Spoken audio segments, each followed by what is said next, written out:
Hello बच्चों, आज का हमारा क्वेश्चन है for the two solution to be isotonic यानी C1 is equal to C2 in all the cases.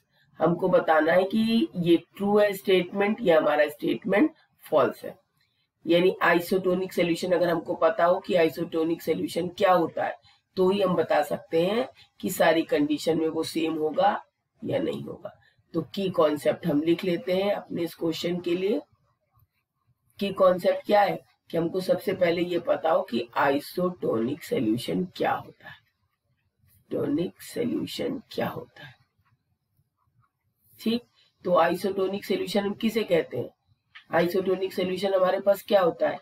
Isotonic solution हम कहते हैं कि जब हमारा ऑस्मोटिक प्रेशर सेम होता है सेम टेम्परेचर। तो हम डेफिनेशंस पहले आइसोटोनिक की लिख लेते हैं कि solution which have the same osmotic pressure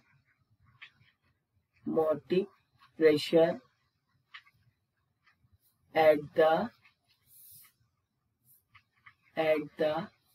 same temperature। अगर सेम टेम्परेचर पर ऑस्मोटिक प्रेशर हमारा चेंज नहीं हो रहा है तो वो सोल्यूशन कैसा होगा? Are known as isotonic solution. Are known as isotonic में टी पहले आएगा तो हम इसको थोड़ा सा इरेज कर लेते हैं।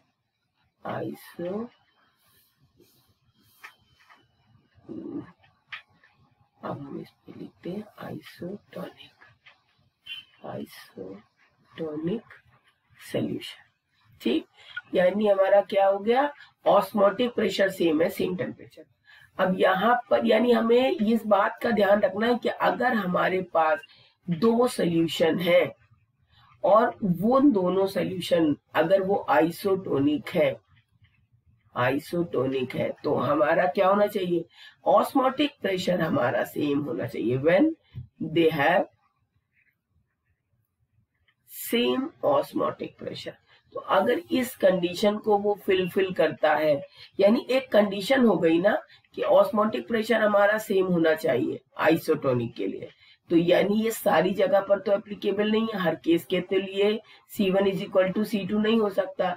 सिर्फ कहाँ होगा? जहां पे हमारा ऑस्मोटिक प्रेशर सेम होगा। यानी ये स्टेटमेंट हमारा क्या है?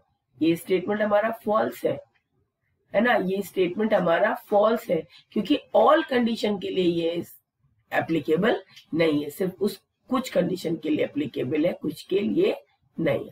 I hope you understand.